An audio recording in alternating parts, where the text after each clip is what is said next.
Chapter 32. Jacob also went on his way, and the angels of God met him. When Jacob saw them, he said, "This is the camp of God." So he named that place Mahanaim. Jacob sent messengers ahead of him to his brother Esau in the land of Seir, the country of Edom. He instructed them, "This is what you are to say to my master Esau. Your servant Jacob says, I have been staying with Laban, and have remained there till now. I have cattle and donkeys, sheep and goats, men servants and maidservants. Now I am sending this message to my lord, that I may find favor in your eyes." When the messengers returned to Jacob, they said, "We went to your brother Esau, and now he is coming to meet you, and 400 men are with him." In great fear and distress, Jacob divided the people who were with him into 2 groups, and the flocks and herds and camels as well. He thought, "If Esau comes and attacks one group, the group that is left may escape." Then Jacob prayed, "O God of my father Abraham, God of my father Isaac, O Lord, who said to me, 'Go back to your country and your relatives, and I will make you prosper.' I am unworthy of all the kindness and faithfulness you have shown your servant. I had only my staff when I crossed this Jordan, but now I have become 2 groups. Save me, I pray, from the hand of my brother Esau, for I am afraid he will come and attack me, and also the mothers with their children. But you have said, 'I will surely make you prosper, and will make your descendants like the sand of the sea, which cannot be counted.'" He spent the night there, and from what he had with him, he selected a gift for his brother Esau, 200 female goats and 20 male goats, 200 ewes and 20 rams, 30 female camels with their young, 40 cows and 10 bulls, and 20 female donkeys and 10 male donkeys. He put them in the care of his servants, each herd by itself, and said to his servants, "Go ahead of me, and keep some space between the herds." He instructed the one in the lead, "When my brother Esau meets you and asks, 'To whom do you belong, and where are you going, and who owns all these animals in front of you?' then you are to say, 'They belong to your servant Jacob. They are a gift sent to my lord Esau, and he is coming behind us.'" He also instructed the second, the third, and all the others who followed the herds, "You are to say the same thing to Esau when you meet him. And be sure to say, 'Your servant Jacob is coming behind us.'" For he thought, "I will pacify him with these gifts I am sending on ahead later when I see him. Perhaps he will receive me." So Jacob's gifts went on ahead of him, but he himself spent the night in the camp. That night Jacob got up and took his 2 wives, his 2 maidservants, and his 11 sons, and crossed the ford of the Jabbok. After he had sent them across the stream, he sent over all his possessions. So Jacob was left alone, and a man wrestled with him till daybreak. When the man saw that he could not overpower him, he touched the socket of Jacob's hip, so that his hip was wrenched as he wrestled with the man.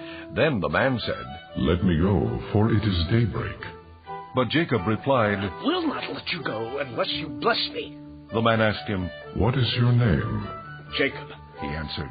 Then the man said, "Your name will no longer be Jacob, but Israel, because you have struggled with God and with men, and have overcome." Jacob said, "Please, tell me your name." But he replied, "Why do you ask my name?" Then he blessed him there. So Jacob called the place Peniel, saying, "It is because I saw God face to face, and yet my life was spared." The sun rose above him as he passed Peniel, and he was limping because of his hip. Therefore to this day the Israelites do not eat the tendon attached to the socket of the hip, because the socket of Jacob's hip was touched near the tendon. Chapter 33. Jacob looked up, and there was Esau coming with his 400 men. So he divided the children among Leah, Rachel, and the 2 maidservants. He put the maidservants and their children in front, Leah and her children next, and Rachel and Joseph in the rear. He himself went on ahead and bowed down to the ground 7 times as he approached his brother. But Esau ran to meet Jacob and embraced him. He threw his arms around his neck and kissed him, and they wept. Then Esau looked up and saw the women and children. "Who are these with you?" he asked. Jacob answered, "They are the children God has graciously given your servant." Then the maidservants and their children approached and bowed down. Next Leah and her children came and bowed down. Last of all came Joseph and Rachel, and they too bowed down. Esau asked, "What do you mean by all these droves I met?" "To find favor in your eyes, my lord," he said. But Esau said, "I already have plenty, my brother. Keep what you have for yourself." "No, please," said Jacob. "If I have found favor in your eyes, accept this gift from me. For to see your face is like seeing the face of God. Now that you have received me favorably, please accept the present that was brought to you. For God has been gracious to me, and I have all I need." And because Jacob insisted, Esau accepted it. Then Esau said, "Let us be on our way. I'll accompany you." But Jacob said to him, "My Lord knows that the children are tender, and that I must care for the ewes and cows that are nursing their young. If they are driven hard just one day, all the animals will die. So let my Lord go on ahead of his servant, while I move along slowly at the pace of the droves before me and that of the children, until I come to my Lord in Seir." Esau said, "Then let me leave some of the men with you." "But why do that?" Jacob asked. "Just let me find favor in the eyes of my Lord." So that day Esau started on his way back to Seir. Jacob, however, went to Succoth, where he built a place for himself and made shelters for his livestock. That is why the place is called Succoth. After Jacob came from Padan Aram, he arrived safely at the city of Shechem in Canaan and camped within sight of the city. For 100 pieces of silver he bought from the sons of Hamor, the father of Shechem, the plot of ground where he pitched his tent. There he set up an altar and called it El Elohe Israel. Chapter 34. Now Dinah, the daughter Leah had borne to Jacob, went out to visit the women of the land. When Shechem, son of Hamor the Hivite, the ruler of that area, saw her, he took her and violated her. His heart was drawn to Dinah, daughter of Jacob, and he loved the girl and spoke tenderly to her. And Shechem said to his father Hamor, "Get me this girl as my wife." When Jacob heard that his daughter Dinah had been defiled, his sons were in the field with his livestock, so he kept quiet about it until they came home. Then Shechem's father Hamor went out to talk with Jacob. Now Jacob's sons had come in from the fields as soon as they heard what had happened. They were filled with grief and fury, because Shechem had done a disgraceful thing in Israel by lying with Jacob's daughter, a thing that should not be done. But Hamor said to them, "My son Shechem has his heart set on your daughter. Please give her to him as his wife. Intermarry with us. Give us your daughters and take our daughters for yourselves. You can settle among us. The land is open to you. Live in it, trade in it, and acquire property in it." Then Shechem said to Dinah's father and brothers, "Let me find favor in your eyes, and I will give you whatever you ask. Make the price for the bride and the gift I am to bring as great as you like, and I'll pay whatever you ask me. Only give me the girl as my wife." Because their sister Dinah had been defiled, Jacob's sons replied deceitfully as they spoke to Shechem and his father Hamor. They said to them, "We can't do such a thing. We can't give our sister to a man who is not circumcised. That would be a disgrace to us. We will give our consent to you on one condition only, that you become like us by circumcising all your males.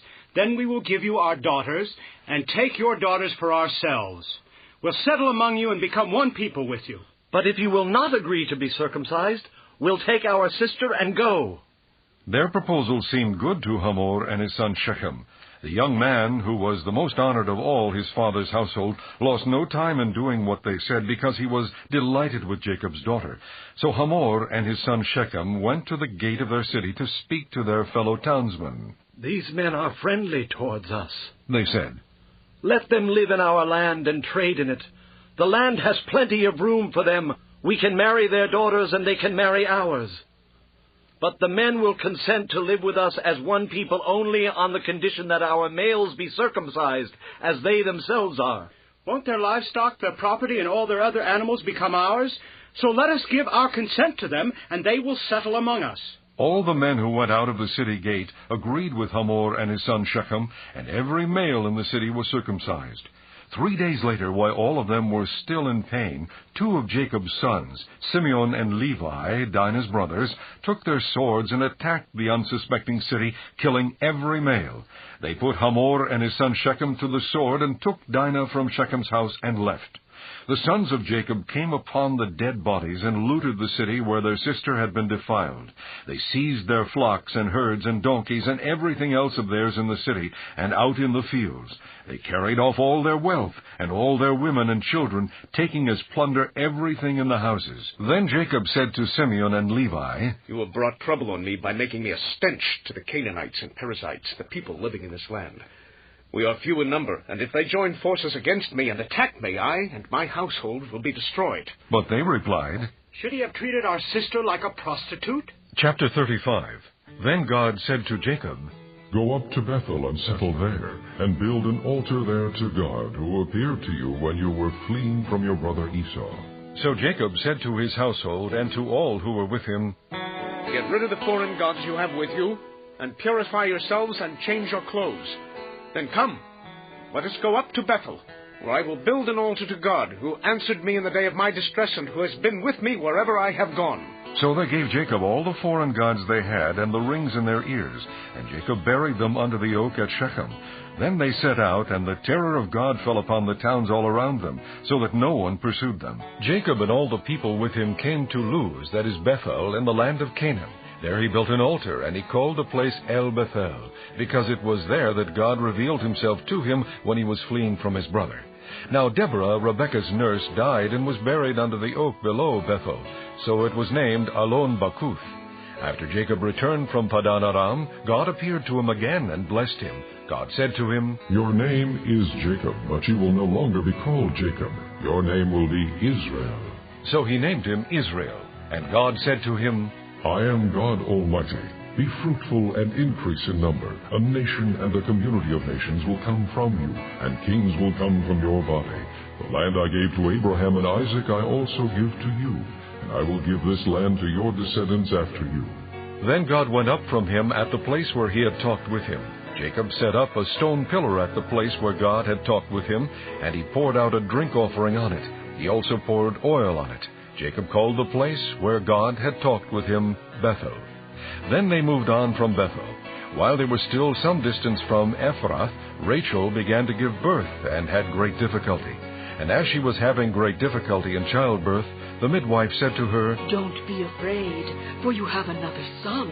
As she breathed her last, for she was dying, she named her son Ben-Oni, but his father named him Benjamin. So Rachel died and was buried on the way to Ephrath, that is Bethlehem. Over her tomb Jacob set up a pillar, and to this day that pillar marks Rachel's tomb. Israel moved on again and pitched his tent beyond Migdal Eder. While Israel was living in that region, Reuben went in and slept with his father's concubine Bilhah, and Israel heard of it. Jacob had 12 sons, the sons of Leah, Reuben, the firstborn of Jacob, Simeon, Levi, Judah, Issachar, and Zebulun. The sons of Rachel, Joseph and Benjamin. The sons of Rachel's maidservant Bilhah, Dan and Naphtali. The sons of Leah's maidservant Zilpah, Gad and Asher. These were the sons of Jacob who were born to him in Padan Aram. Jacob came home to his father Isaac in Mamre near Kiriath Arba, that is Hebron, where Abraham and Isaac had stayed. Isaac lived 180 years. Then he breathed his last and died and was gathered to his people, old and full of years. And his sons Esau and Jacob buried him. Chapter 36. This is the account of Esau, that is Edom. Esau took his wives from the women of Canaan, Ada, daughter of Elon the Hittite, and Oholibamah, daughter of Anna, and granddaughter of Zibeon the Hivite, also Basemath, daughter of Ishmael, and sister of Nebaioth. Ada bore Eliphaz to Esau, Basemath bore Reuel, and Oholibamah bore Jeush, Jalam, and Korah. These were the sons of Esau who were born to him in Canaan. Esau took his wives and sons and daughters and all the members of his household, as well as his livestock and all his other animals and all the goods he had acquired in Canaan, and moved to a land some distance from his brother Jacob.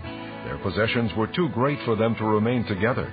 The land where they were staying could not support them both because of their livestock. So Esau, that is Edom, settled in the hill country of Seir.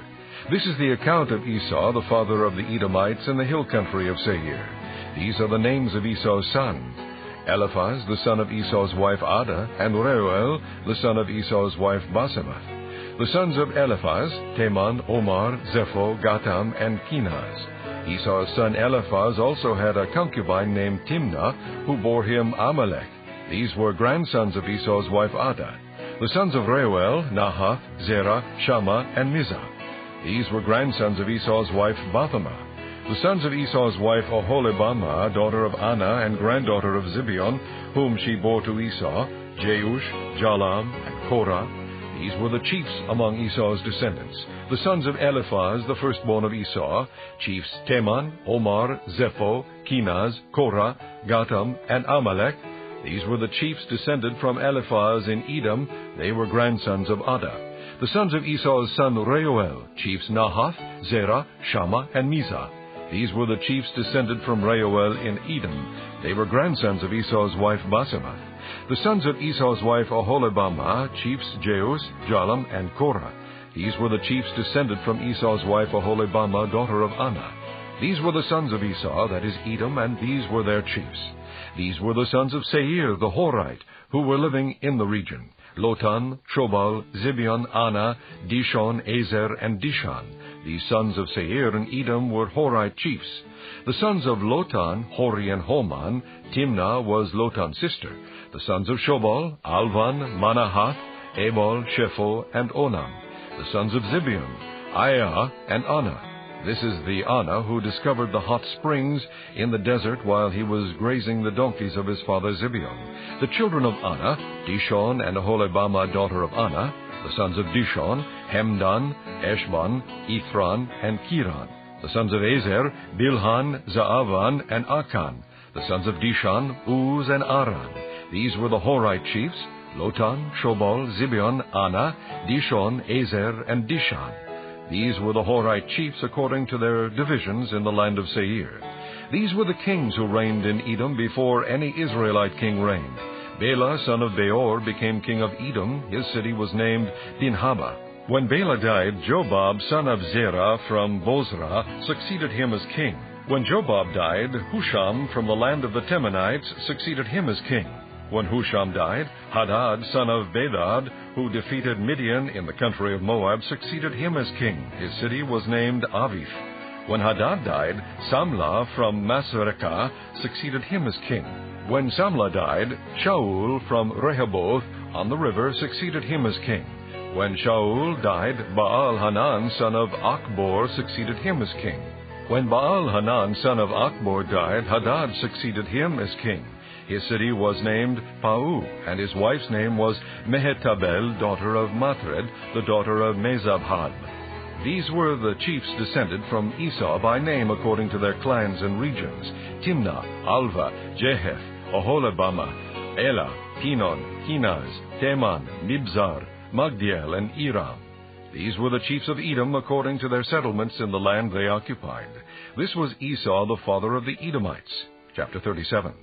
Jacob lived in the land where his father had stayed, the land of Canaan. This is the account of Jacob. Joseph, a young man of 17, was tending the flocks with his brothers, the sons of Bilhah and the sons of Zilpah, his father's wives, and he brought their father a bad report about them. Now Israel loved Joseph more than any of his other sons, because he had been born to him in his old age, and he made a richly ornamented robe for him. When his brothers saw that their father loved him more than any of them, they hated him and could not speak a kind word to him. Joseph had a dream, and when he told it to his brothers, they hated him all the more. He said to them, "Listen to this dream I had. We were binding sheaves of grain out in the field when suddenly my sheaf rose and stood upright, while your sheaves gathered around mine and bowed down to it." His brothers said to him, "Do you intend to reign over us? Will you actually rule us?" And they hated him all the more because of his dream and what he had said. Then he had another dream, and he told it to his brothers. "Listen," he said, "I had another dream, and this time the sun and moon and 11 stars were bowing down to me." When he told his father as well as his brothers, his father rebuked him and said, "What is this dream you had? Will your mother and I and your brothers actually come and bow down to the ground before you?" His brothers were jealous of him, but his father kept the matter in mind. Now his brothers had gone to graze their father's flocks near Shechem, and Israel said to Joseph, "As you know, your brothers are grazing the flocks near Shechem. Come, I'm going to send you to them." "Very well," he replied. So he said to him, "Go and see if all is well with your brothers, and with the flocks, and bring word back to me." Then he sent him off from the valley of Hebron. When Joseph arrived at Shechem, a man found him wandering around in the fields and asked him, "What are you looking for?" He replied, "I'm looking for my brothers. Can you tell me where they are grazing their flocks?" "They have moved on from here." The man answered. "I heard them say, 'Let's go to Dothan.'" So Joseph went after his brothers and found them near Dothan. But they saw him in the distance, and before he reached them, they plotted to kill him. "Here comes that dreamer," they said to each other. Come now, let's kill him and throw him into one of these cisterns and say that a ferocious animal devoured him. And then we'll see what comes of his dreams. When Reuben heard this, he tried to rescue him from their hands. Let's not take his life, he said. Don't shed any blood. Throw him into this cistern here in the desert, but don't lay a hand on him. Reuben said this to rescue him from them and take him back to his father. So when Joseph came to his brothers, they stripped him of his robe, the richly ornamented robe he was wearing, and they took him and threw him into the cistern. Now the cistern was empty. There was no water in it. As they sat down to eat their meal, they looked up and saw a caravan of Ishmaelites coming from Gilead. Their camels were loaded with spices, balm, and myrrh, and they were on their way to take them down to Egypt. Judah said to his brothers, What will we gain if we kill our brother and cover up his blood? Come, let's sell him to the Ishmaelites and not lay our hands on him. After all, he is our brother, our own flesh and blood. His brothers agreed. So when the Midianite merchants came by, his brothers pulled Joseph up out of the cistern and sold him for 20 shekels of silver to the Ishmaelites, who took him to Egypt. When Reuben returned to the cistern and saw that Joseph was not there, he tore his clothes. He went back to his brothers and said, The boy isn't there. Where can I turn now? Then they got Joseph's robe, slaughtered a goat, and dipped the robe in the blood. They took the ornamented robe back to their father and said, We found this. Examine it to see whether it is your son's robe. He recognized it and said, It is my son's robe. Some ferocious animal has devoured him. Joseph has surely been torn to pieces. Then Jacob tore his clothes, put on sackcloth, and mourned for his son many days. All his sons and daughters came to comfort him, but he refused to be comforted. No, he said, In mourning will I go down to the grave to my son. So his father wept for him. Meanwhile, the Midianites sold Joseph in Egypt to Potiphar, one of Pharaoh's officials, the captain of the guard. Chapter 38. At that time Judah left his brothers and went down to stay with a man of Adullam named Hira. There Judah met the daughter of a Canaanite man named Shua. He married her and lay with her. She became pregnant and gave birth to a son who was named She conceived again and gave birth to a son and named him Onan. She gave birth to still another son and named him Shelah. It was at Chizib that she gave birth to him. Judah got a wife for his firstborn, and her name was Tamar. But Judah's firstborn, was wicked in the Lord's sight, so the Lord put him to death. Then Judah said to Onan, Lie with your brother's wife and fulfill your duty to her as a brother-in-law to produce offspring for your brother. But Onan knew that the offspring would not be his, so whenever he lay with his brother's wife, he spilled his semen on the ground to keep from producing offspring for his brother. What he did was wicked in the Lord's sight, so he put him to death also. Judah then said to his daughter-in-law Tamar, Live as a widow in your father's house until my son Shelah grows up. For he thought, He may die too, just like his brothers. So Tamar went to live in her father's house. After a long time, Judah's wife, the daughter of Shua, died. When Judah had recovered from his grief, and he went up to Timnah to the men who were shearing his sheep, and his friend Hira, the Adullamite, went with him. When Tamar was told, Your father-in-law is on his way to Timnah to shear his sheep, she took off her widow's clothes, covered herself with a veil to disguise herself, and then sat down at the entrance to Enaim, which is on the road to Timnah. For she saw that, though Shelah had now grown up, she had not been given to him as his wife. When Judah saw her, he thought she was a prostitute, for she had covered her face. Not realizing that she was his daughter-in-law, he went over to her by the roadside and said, Come now, let me sleep with you. And what will you give me to sleep with you? She asked. I'll send you a young goat from my flock. He said. Will you give me something as a pledge until you send it? She asked. What pledge should I give you? Your seal and its cord, and the staff in your hand. She answered. So he gave them to her and slept with her, and she became pregnant by him. After she left, she took off her veil and put on her widow's clothes again. Meanwhile, Judah sent the young goat by his friend the Adullamite in order to get his pledge back from the woman. But he did not find her. He asked the men who lived there, Where is the shrine prostitute who was beside the road at Enaim? There hasn't been any shrine prostitute here, they said. So he went back to Judah and said, I didn't find her. Besides, the men who live there said there hasn't been any shrine prostitute here. Then Judah said, Let her keep what she has, or we will become a laughingstock. After all, I did send her this young goat, but you didn't find her." About 3 months later, Judah was told, "Your daughter-in-law Tamar is guilty of prostitution, and as a result, she is now pregnant." Judah said, "Bring her out and have her burned to death." As she was being brought out, she sent a message to her father-in-law. "I am pregnant by the man who owns these," she said, and she added, "See if you recognize whose seal and cord and staff these are." Judah recognized them and said, "She is more righteous than I, since I wouldn't give her to my son Shelah." And he did not sleep with her again. When the time came for her to give birth, there were twin boys in her womb. As she was giving birth, one of them put out his hand.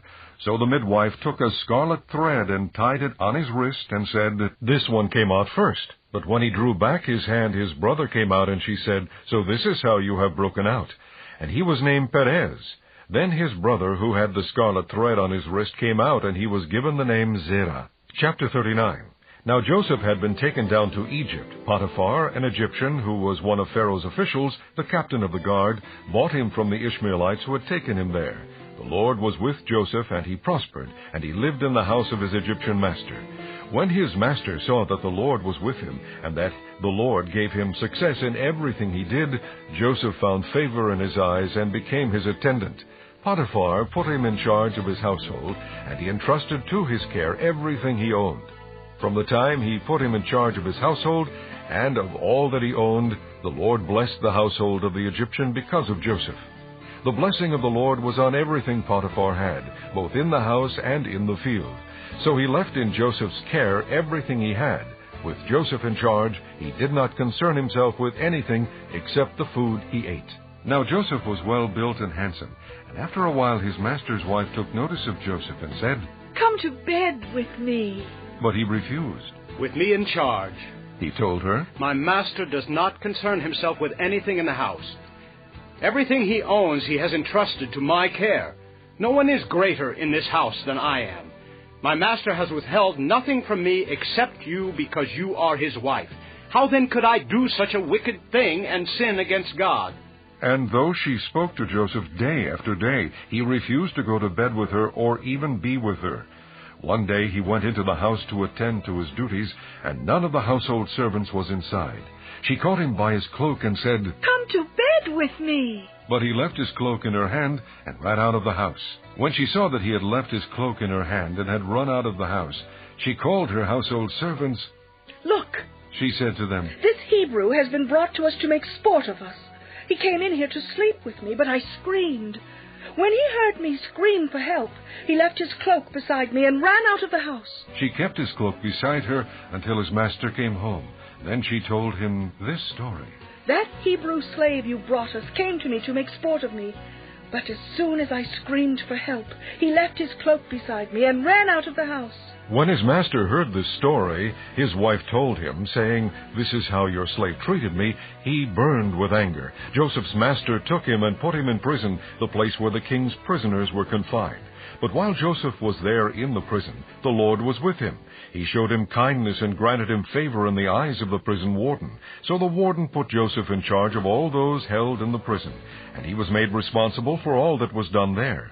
The warden paid no attention to anything under Joseph's care, because the Lord was with Joseph and gave him success in whatever he did. Chapter 40. Sometime later, the cupbearer and the baker of the king of Egypt offended their master. The king of Egypt, Pharaoh, was angry with his two officials, the chief cupbearer and the chief baker, and put them in custody in the house of the captain of the guard, in the same prison where Joseph was confined. The captain of the guard assigned them to Joseph, and he attended them. After they had been in custody for some time, each of the two men, the cupbearer and the baker of the king of Egypt, who were being held in prison, had a dream the same night, and each dream had a meaning of its own. When Joseph came to them the next morning, he saw that they were dejected. So he asked Pharaoh's officials who were in custody with him in his master's house, "Why are your faces so sad today?" "We both had dreams," they answered. "But there is no one to interpret them." Then Joseph said to them, "Do not interpretations belong to God? Tell me your dreams." So the chief cupbearer told Joseph his dream. He said to him, "In my dream I saw a vine in front of me, and on the vine were 3 branches. As soon as it budded, it blossomed, and its clusters ripened into grapes. Pharaoh's cup was in my hand, and I took the grapes, squeezed them into Pharaoh's cup, and put the cup in his hand. This is what it means. Joseph said to him, The 3 branches are 3 days. Within 3 days, Pharaoh will lift up your head and restore you to your position, and you will put Pharaoh's cup in his hand, just as you used to do when you were his cupbearer. But when all goes well with you, remember me and show me kindness. Mention me to Pharaoh and get me out of this prison. For I was forcibly carried off from the land of the Hebrews, and even here I have done nothing to deserve being put in a dungeon. When the chief baker saw that Joseph had given a favorable interpretation, he said to Joseph, I too had a dream. On my head were 3 baskets of bread. In the top basket were all kinds of baked goods for Pharaoh, but the birds were eating them out of the basket on my head. This is what it means. Joseph said, The 3 baskets are 3 days. Within 3 days, Pharaoh will lift off your head and hang you on a tree, and the birds will eat away your flesh. Now the 3rd day was Pharaoh's birthday, and he gave a feast for all his officials. He lifted up the heads of the chief cupbearer and the chief baker in the presence of his officials. He restored the chief cupbearer to his position, so that he once again put the cup into Pharaoh's hand. But he hanged the chief baker, just as Joseph had said to them in his interpretation. The chief cupbearer, however, did not remember Joseph. He forgot him. Chapter 41. When 2 full years had passed, Pharaoh had a dream. He was standing by the Nile, when out of the river there came up 7 cows, sleek and fat, and they grazed among the reeds. After them 7 other cows, ugly and gaunt, came up out of the Nile and stood beside those on the river bank. And the cows that were ugly and gaunt ate up the 7 sleek fat cows. Then Pharaoh woke up. He fell asleep again and had a second dream. 7 heads of grain, healthy and good, were growing on a single stalk. After them 7 other heads of grain sprouted, thin and scorched by the east wind. The thin heads of grain swallowed up the 7 healthy, full heads. Then Pharaoh woke up. It had been a dream. In the morning his mind was troubled, so he sent for all the magicians and wise men of Egypt. Pharaoh told them his dreams, but no one could interpret them for him. Then the chief cupbearer said to Pharaoh, Today I am reminded of my shortcomings. Pharaoh was once angry with his servants, and he imprisoned me and the chief baker in the house of the captain of the guard. Each of us had a dream the same night, and each dream had a meaning of its own. Now a young Hebrew was there with us, a servant of the captain of the guard. We told him our dreams, and he interpreted them for us, giving each man the interpretation of his dream. And things turned out exactly as he interpreted them to us. I was restored to my position, and the other man was hanged. So Pharaoh sent for Joseph, and he was quickly brought from the dungeon. When he had shaved and changed his clothes, he came before Pharaoh. Pharaoh said to Joseph, I had a dream, and no one can interpret it. But I have heard it said of you that when you hear a dream, you can interpret it. I cannot do it. Joseph replied to Pharaoh, But God will give Pharaoh the answer he desires. Then Pharaoh said to Joseph, In my dream, I was standing on the bank of the Nile, when out of the river there came up 7 cows, fat and sleek, and they grazed among the reeds. After them 7 other cows came up, scrawny and very ugly and lean. I had never seen such ugly cows in all the land of Egypt. The lean, ugly cows ate up the 7 fat cows that came up first. But even after they ate them, no one could tell that they had done so. They looked just as ugly as before. Then I woke up. In my dreams I also saw 7 heads of grain, full and good, growing on a single stalk. After them 7 other heads sprouted, withered and thin and scorched by the east wind. The thin heads of grain swallowed up the 7 good heads. I told this to the magicians, but none could explain it to me. Then Joseph said to Pharaoh, The dreams of Pharaoh are one and the same. God has revealed to Pharaoh what he is about to do. The 7 good cows are 7 years, and the 7 good heads of grain are 7 years. It is one and the same dream. The 7 lean, ugly cows that came up afterward are 7 years, and so are the 7 worthless heads of grain scorched by the east wind. They are 7 years of famine. It is just as I said to Pharaoh. God has shown Pharaoh what he is about to do. 7 years of great abundance are coming throughout the land of Egypt, but 7 years of famine will follow them. Then all the abundance in Egypt will be forgotten, and the famine will ravage the land. The abundance in the land will not be remembered, because the famine that follows it will be so severe. The reason the dream was given to Pharaoh in 2 forms is that the matter has been firmly decided by God, and God will do it soon. And now let Pharaoh look for a discerning and wise man and put him in charge of the land of Egypt. Let Pharaoh appoint commissioners over the land to take 1/5 of the harvest of Egypt during the 7 years of abundance. They should collect all the food of these good years that are coming and store up the grain under the authority of Pharaoh to be kept in the cities for food. This food should be held in reserve for the country to be used during the 7 years of famine that will come upon Egypt, so that the country may not be ruined by the famine. The plan seemed good to Pharaoh and to all his officials. So Pharaoh asked them, "Can we find anyone like this man, one in whom is the Spirit of God?" Then Pharaoh said to Joseph, "Since God has made all this known to you, there is no one so discerning and wise as you. You shall be in charge of my palace, and all my people are to submit to your orders. Only with respect to the throne will I be greater than you." So Pharaoh said to Joseph, "I hereby put you in charge of the whole land of Egypt."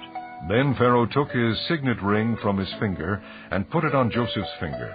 He dressed him in robes of fine linen and put a gold chain around his neck. He had him ride in a chariot as his second in command, and men shouted before him, "Make way!" Thus he put him in charge of the whole land of Egypt. Then Pharaoh said to Joseph, "I am Pharaoh, but without your word no one will lift hand or foot in all Egypt." Pharaoh gave Joseph the name Zaphanath-Paneah, and gave him Asenath, daughter of Potipherah, priest of On, to be his wife. And Joseph went throughout the land of Egypt. Joseph was 30 years old when he entered the service of Pharaoh, king of Egypt, and Joseph went out from Pharaoh's presence and traveled throughout Egypt. During the 7 years of abundance the land produced plentifully. Joseph collected all the food produced in those 7 years of abundance in Egypt and stored it in the cities. In each city he put the food grown in the fields surrounding it. Joseph stored up huge quantities of grain like the sand of the sea. It was so much that he stopped keeping records because it was beyond measure. Before the years of famine came, 2 sons were born to Joseph by Asenath, daughter of Potipherah, priest of On. Joseph named his firstborn Manasseh and said, "It is because God has made me forget all my trouble and all my father's household." The second son he named Ephraim and said, "It is because God has made me fruitful in the land of my suffering." The 7 years of abundance in Egypt came to an end, and the 7 years of famine began, just as Joseph had said. There was famine in all the other lands, but in the whole land of Egypt there was food. When all Egypt began to feel the famine, the people cried to Pharaoh for food. Then Pharaoh told all the Egyptians, "Go to Joseph and do what he tells you."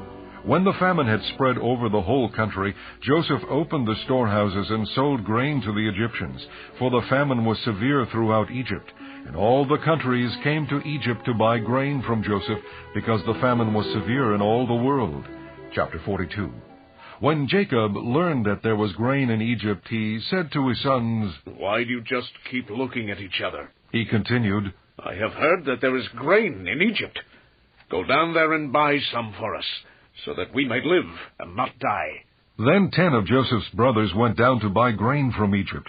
But Jacob did not send Benjamin, Joseph's brother, with the others, because he was afraid that harm might come to him. So Israel's sons were among those who went to buy grain, for the famine was in the land of Canaan also. Now Joseph was the governor of the land, the one who sold grain to all its people. So when Joseph's brother arrived, they bowed down to him with their faces to the ground. As soon as Joseph saw his brothers, he recognized them, but he pretended to be a stranger and spoke harshly to them. "Where do you come from?" he asked. "From the land of Canaan," they replied. "to buy food." Although Joseph recognized his brothers, they did not recognize him. Then he remembered his dreams about them and said to them, "You are spies. You have come to see where our land is unprotected." "No, my lord," they answered. "Your servants have come to buy food. We are all the sons of one man. Your servants are honest men, not spies. No, he said to them. You have come to see where our land is unprotected. But they replied, Your servants were 12 brothers, the sons of one man who lives in the land of Canaan. The youngest is now with our father, and one is no more. Joseph said to them, It is just as I told you. You are spies. And this is how you will be tested.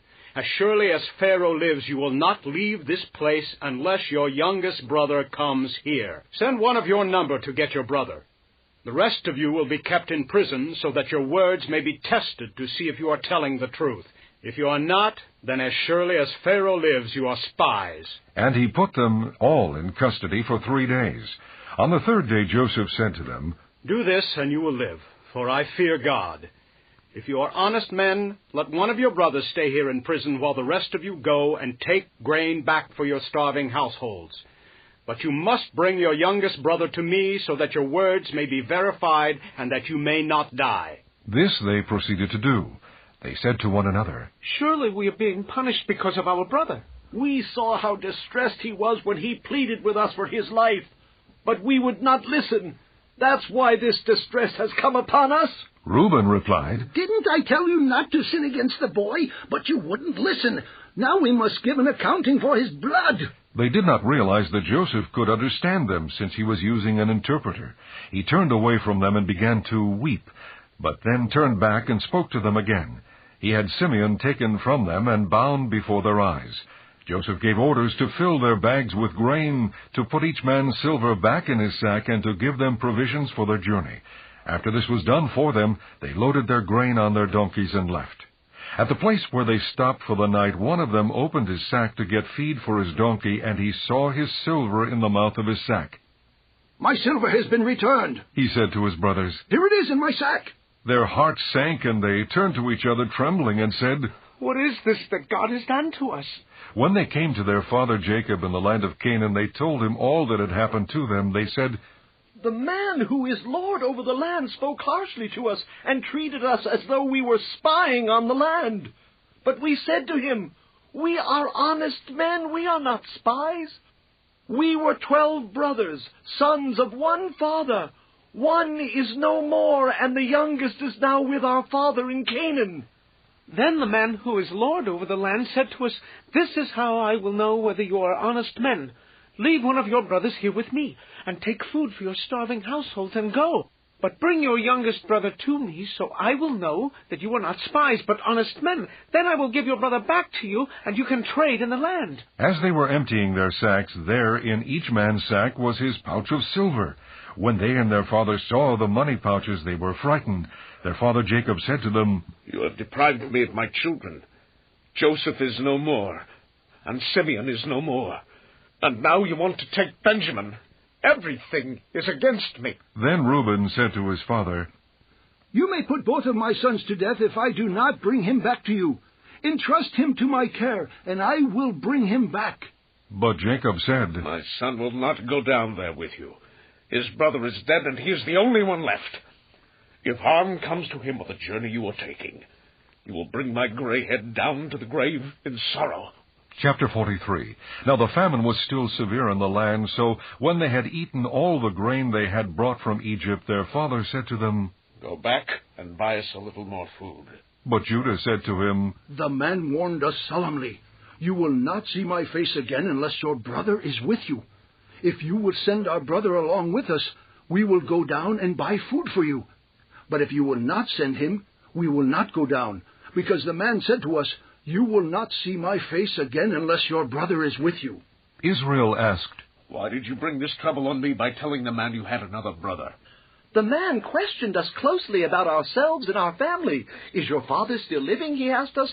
Do you have another brother? We simply answered his questions. How were we to know he would say, Bring your brother down here? Then Judah said to Israel his father, Send the boy along with me, and we will go at once, so that we and you and our children may live and not die. I myself will guarantee his safety. You can hold me personally responsible for him. If I do not bring him back to you and set him here before you, I will bear the blame before you all my life. As it is, if we had not delayed, we could have gone and returned twice. Then their father Israel said to them, If it must be, then do this. Put some of the best products of the land in your bags, and take them down to the man as a gift. A little balm, and a little honey, some spices and myrrh, some pistachio nuts and almonds. Take double the amount of silver with you, for you must return the silver that was put back into the mouths of your sacks. Perhaps it was a mistake.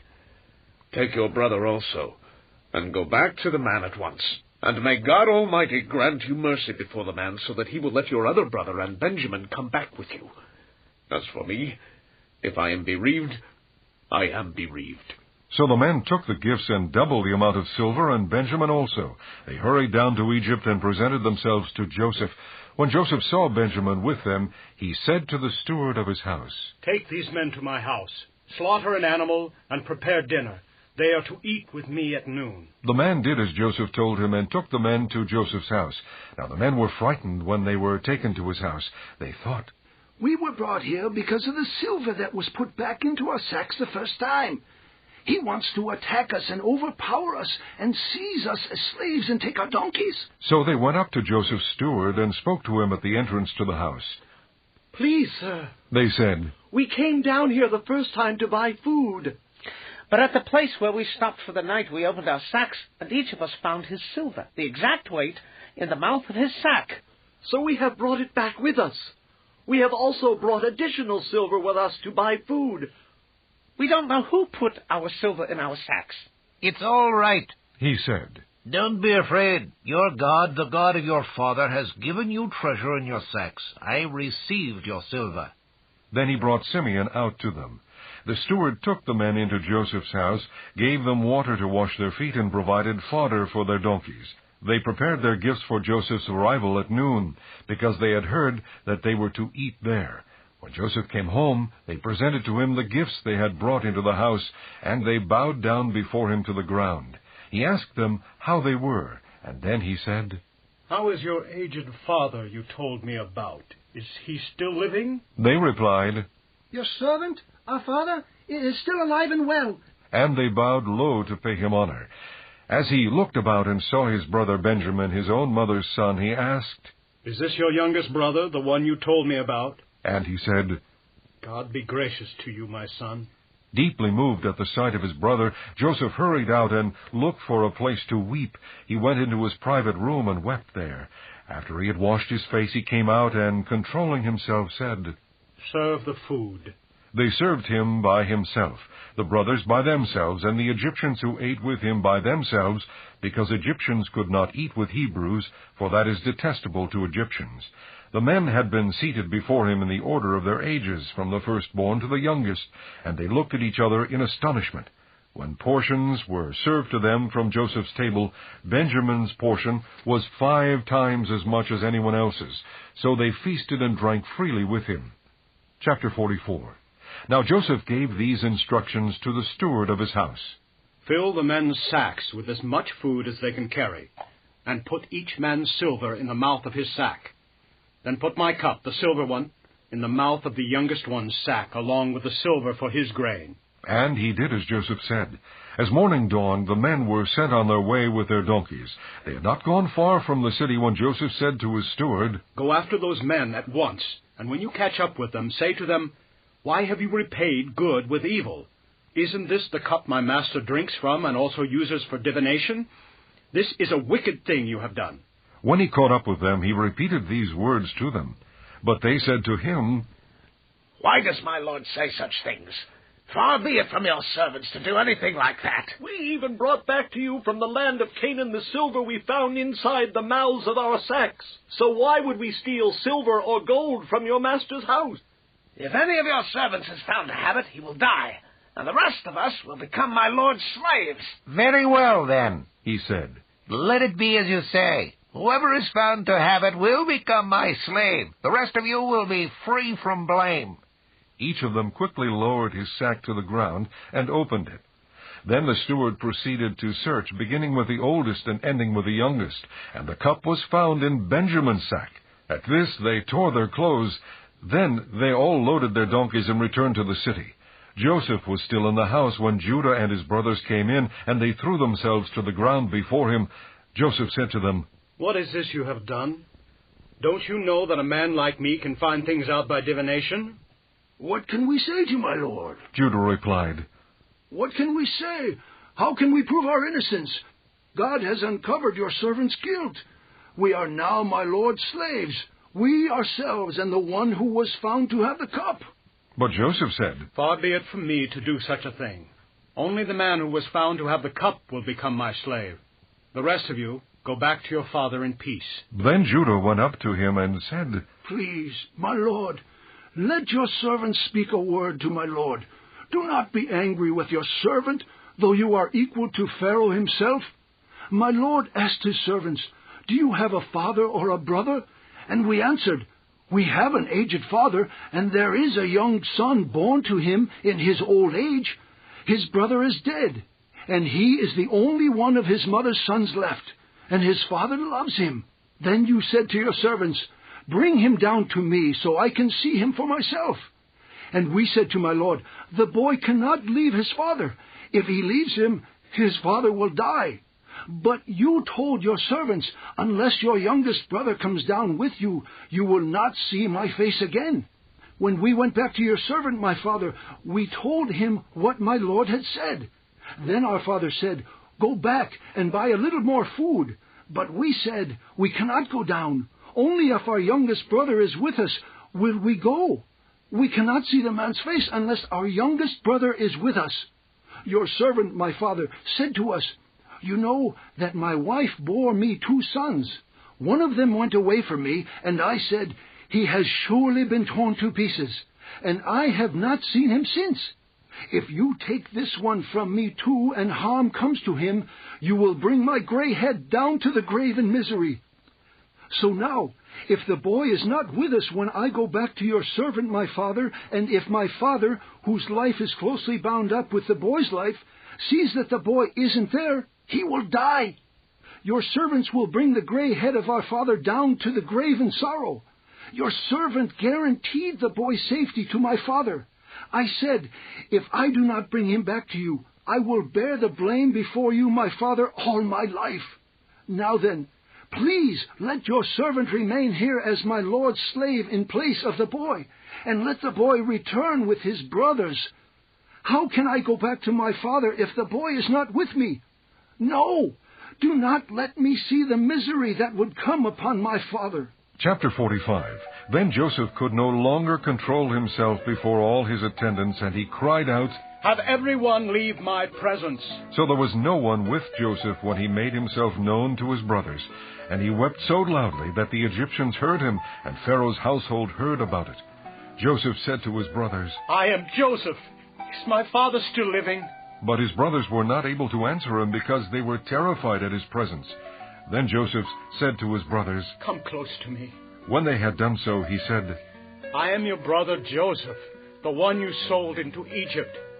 And now do not be distressed, and do not be angry with yourselves for selling me here, because it was to save lives that God sent me ahead of you.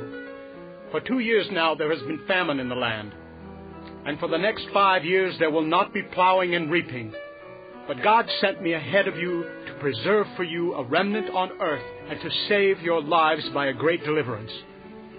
So then it was not you who sent me here, but God. He made me father to Pharaoh, lord of his entire household and ruler of all Egypt. Now hurry back to my father and say to him, This is what your son Joseph says. God has made me lord of all Egypt. Come down to me. Don't delay. You shall live in the region of Goshen and be near me, you, your children and grandchildren, your flocks and herds, and all you have. I will provide for you there, because 5 years of famine are still to come. Otherwise you and your household and all who belong to you will become destitute. You can see for yourselves, and so can my brother Benjamin, that it is really I who am speaking to you. Tell my father about all the honor accorded me in Egypt, and about everything you have seen, and bring my father down here quickly. Then he threw his arms around his brother Benjamin and wept, and Benjamin embraced him, weeping, and he kissed all his brothers and wept over them. Afterward his brothers talked with him. When the news reached Pharaoh's palace that Joseph's brothers had come, Pharaoh and all his officials were pleased. Pharaoh said to Joseph, Tell your brothers, do this. Load your animals and return to the land of Canaan, and bring your father and your families back to me. I will give you the best of the land of Egypt, and you can enjoy the fat of the land. You are also directed to tell them, do this. Take some carts from Egypt for your children and your wives, and get your father and come. Never mind about your belongings, because the best of all Egypt will be yours. So the sons of Israel did this. Joseph gave them carts, as Pharaoh had commanded, and he also gave them provisions for their journey. To each of them he gave new clothing, but to Benjamin he gave 300 shekels of silver and 5 sets of clothes. And this is what he sent to his father: 10 donkeys loaded with the best things of Egypt, and 10 female donkeys loaded with grain and bread and other provisions for his journey. Then he sent his brothers away, and as they were leaving, he said to them, Don't quarrel on the way. So they went up out of Egypt and came to their father Jacob in the land of Canaan. They told him, Joseph is still alive. In fact, he is ruler of all Egypt. Jacob was stunned. He did not believe them. But when they told him everything Joseph had said to them, and when he saw the carts Joseph had sent to carry him back, the spirit of their father Jacob revived, and Israel said, I am convinced my son Joseph is still alive. I will go and see him before I die. Chapter 46. So Israel set out with all that was his, and when he reached Beersheba, he offered sacrifices to the God of his father Isaac. And God spoke to Israel in a vision at night and said, Jacob, Jacob. Here I am, he replied. I am God, the God of your father. He said, Do not be afraid to go down to Egypt, for I will make you into a great nation there. I will go down to Egypt with you, and I will surely bring you back again, and Joseph's own hand will close your eyes. Then Jacob left Beersheba, and Israel's sons took their father Jacob, and their children and their wives in the carts that Pharaoh had sent to transport him. They also took with them their livestock and the possessions they had acquired in Canaan, and Jacob and all his offspring went to Egypt. He took with him to Egypt his sons and grandsons, and his daughters and granddaughters, all his offspring. These are the names of the sons of Israel, Jacob and his descendants, who went to Egypt. Reuben, the firstborn of Jacob, the sons of Reuben, Hanoch, Palu, Hezron, and Carmi, the sons of Simeon, Jemuel, Jamin, Ohad, Jachin, Zohar, and Shaul, the son of a Canaanite woman, the sons of Levi, Gershon, Kohath, and Merari, the sons of Judah, Onan, Shelah, Perez, and Zerah. But and Onan had died in the land of Canaan. The sons of Perez, Hezron, and Hamul, the sons of Issachar, Tola, Pua, Jashub, and Shimron, the sons of Zebulun, Sered, Elon, and Jalil. These were the sons Leah bore to Jacob in Padan Aram, besides his daughter Dinah. These sons and daughters of his were 33 in all. The sons of Gad, Zephon, Haggai, Shunai, Esbon, Eri, Arodai, and Arelai. The sons of Asher, Imnah, Ishva, Ishvai, and Beriah. Their sister was Sarah. The sons of Beriah, Heber, and Malchiel. These were the children born to Jacob by Zilpah, whom Laban had given to his daughter Leah, 16 in all. The sons of Jacob's wife Rachel, Joseph, and Benjamin. In Egypt, Manasseh and Ephraim were born to Joseph by Asenath, daughter of Potipherah, priest of On.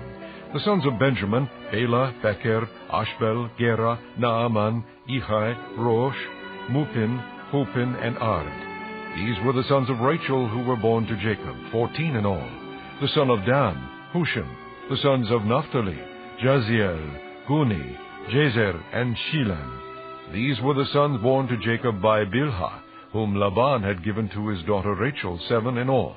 All those who went to Egypt with Jacob, those who were his direct descendants, not counting his sons' wives, numbered 66 persons. With the 2 sons who had been born to Joseph in Egypt, the members of Jacob's family which went to Egypt were 70 in all. Now Jacob sent Judah ahead of him to Joseph to get directions to Goshen.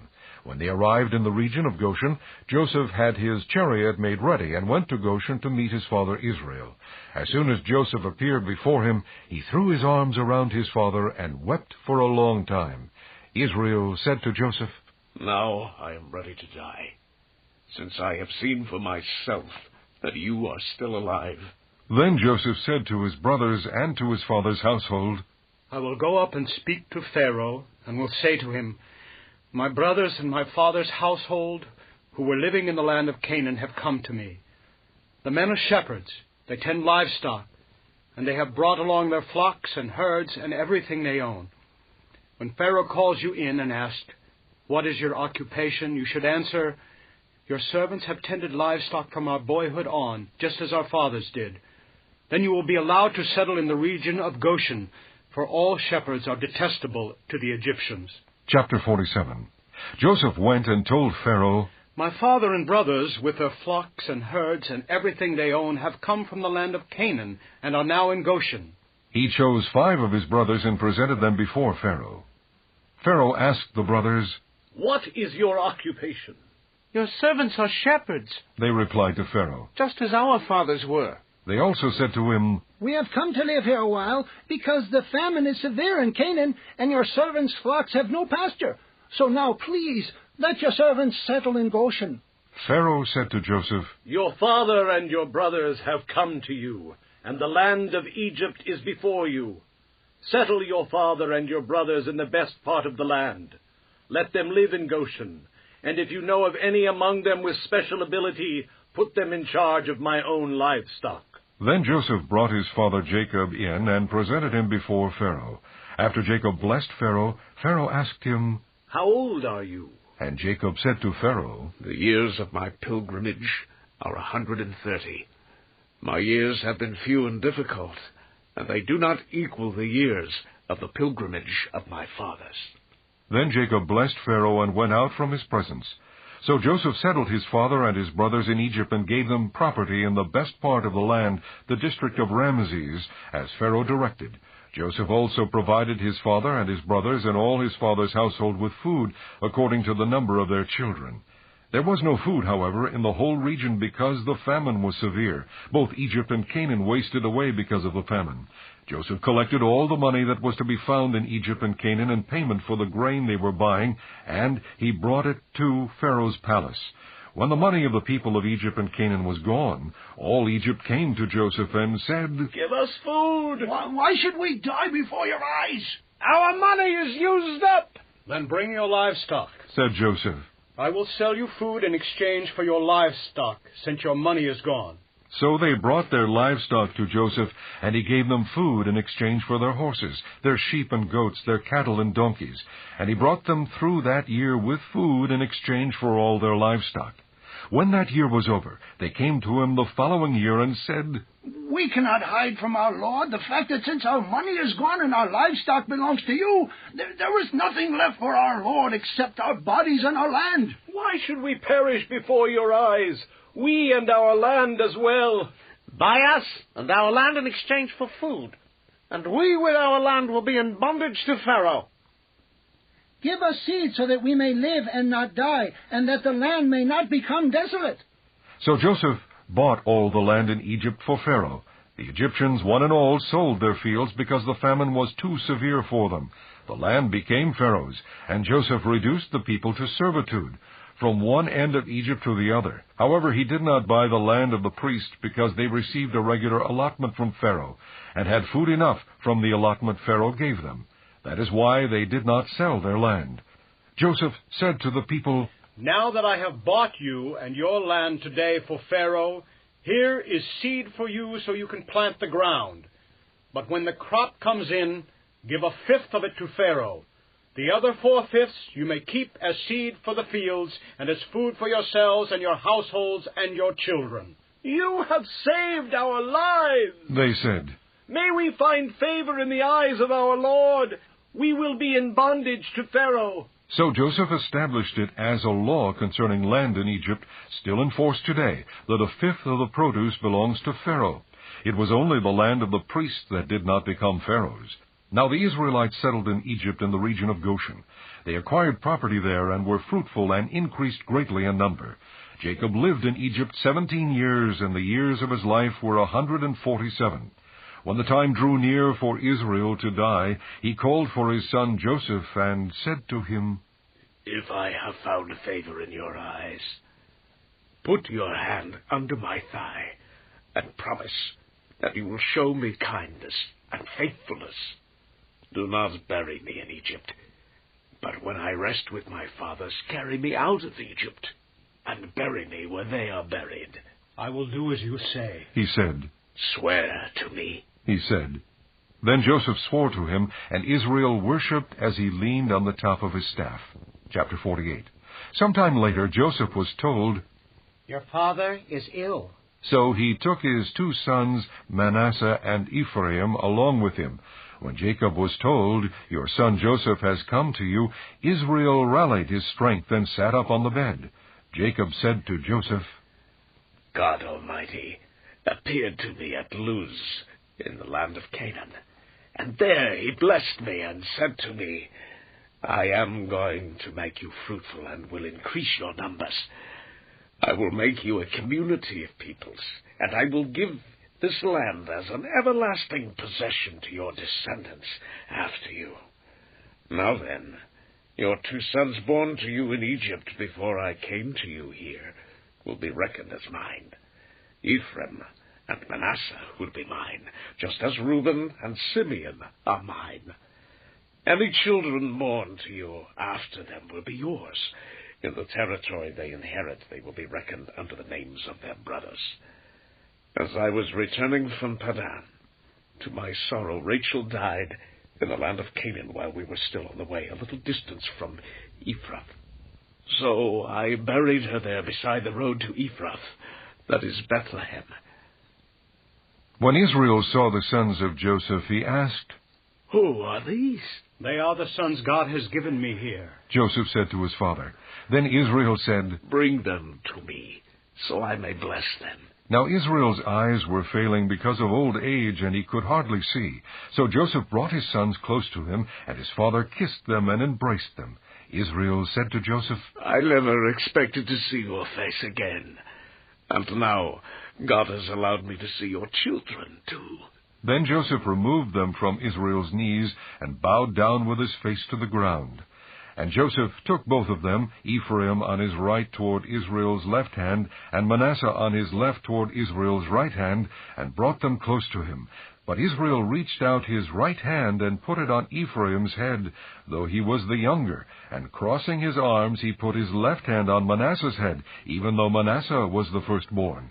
Then he blessed Joseph and said, May the God before whom my fathers Abraham and Isaac walked, the God who has been my shepherd all my life to this day, the angel who has delivered me from all harm, may he bless these boys.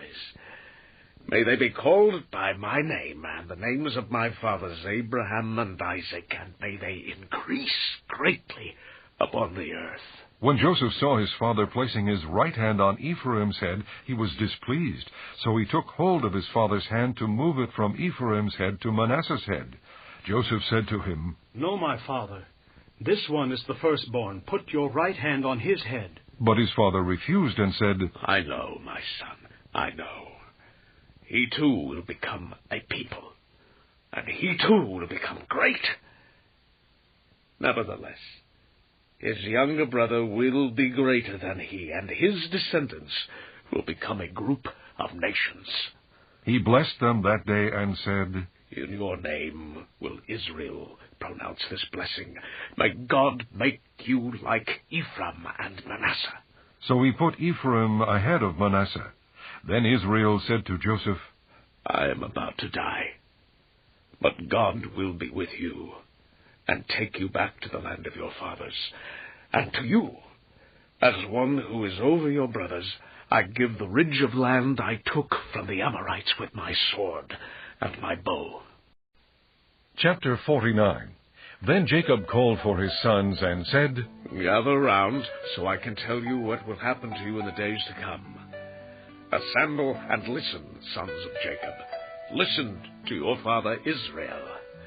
Reuben, you are my firstborn, my might, the first sign of my strength, excelling in honor, excelling in power, turbulent as the waters. You will no longer excel, for you went up onto your father's bed, onto my couch, and defiled it. Simeon and Levi are brothers. Their swords are weapons of violence. Let me not enter their council, let me not join their assembly, for they have killed men in their anger and hamstrung oxen as they pleased. Cursed be their anger, so fierce, and their fury so cruel.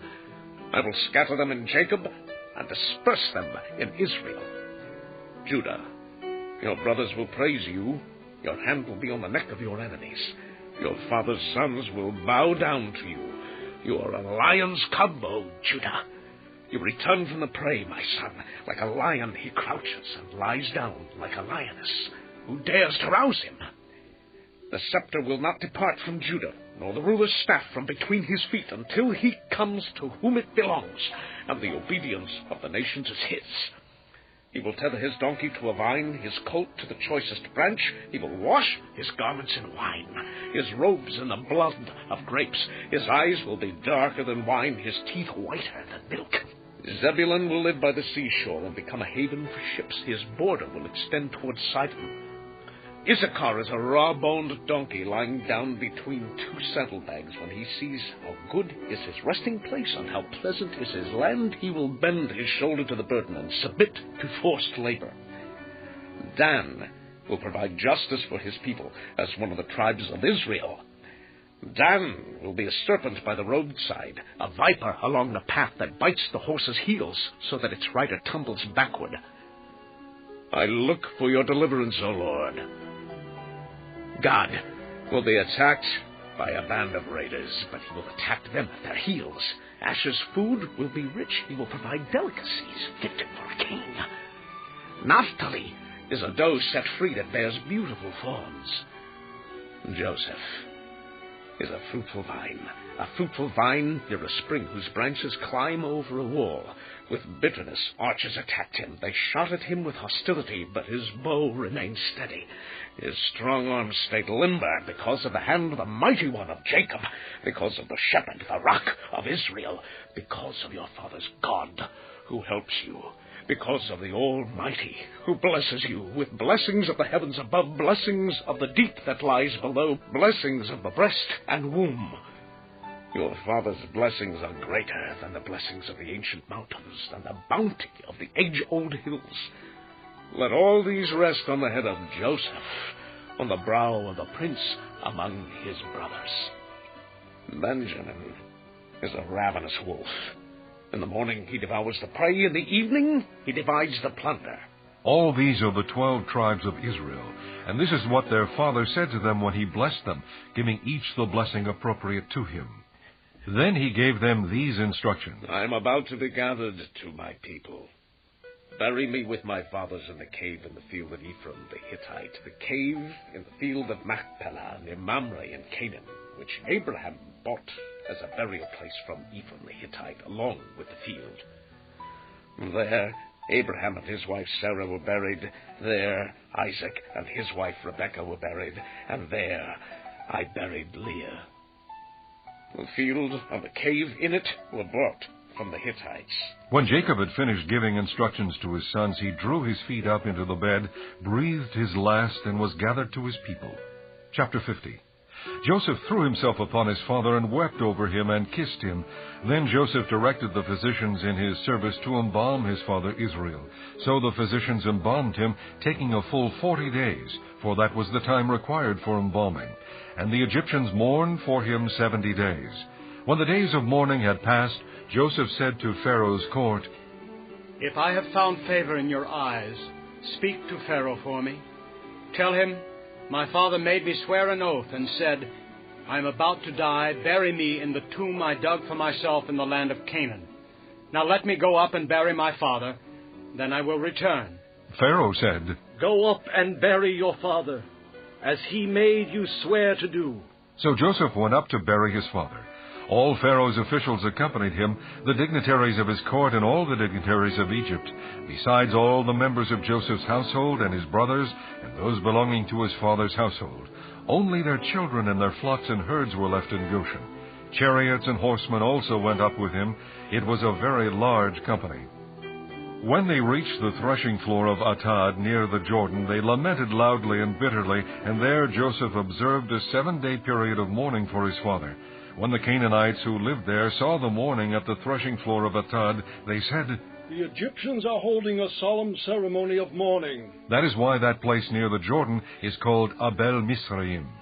So Jacob's sons did as he had commanded them. They carried him to the land of Canaan and buried him in the cave in the field of Machpelah near Mamre, which Abraham had bought as a burial place from Ephron the Hittite, along with the field. After burying his father, Joseph returned to Egypt together with his brothers and all the others who had gone with him to bury his father. When Joseph's brothers saw that their father was dead, they said, "What if Joseph holds a grudge against us and pays us back for all the wrongs we did to him?" So they sent word to Joseph, saying, "Your father left these instructions before he died. This is what you are to say to Joseph." I asked you to forgive your brothers the sins and the wrongs they committed in treating you so badly. Now please forgive the sins of the servants of the God of your father." When their message came to him, Joseph wept. His brothers then came and threw themselves down before him. "We are your slaves," they said. But Joseph said to them, "Don't be afraid. Am I in the place of God? You intended to harm me, but God intended it for good to accomplish what is now being done, the saving of many lives. So then don't be afraid. I will provide for you and your children." And he reassured them and spoke kindly to them. Joseph stayed in Egypt along with all his father's family. He lived 110 years and saw the third generation of Ephraim's children. Also the children of Machir, son of Manasseh, were placed at birth on Joseph's knees. Then Joseph said to his brothers, "I am about to die, but God will surely come to your aid and take you up out of this land to the land he promised on oath to Abraham, Isaac, and Jacob." And Joseph made the sons of Israel swear an oath, and said, "God will surely come to your aid, and then you must carry my bones up from this place." So Joseph died at the age of 110, and after they embalmed him, he was placed in a coffin in Egypt.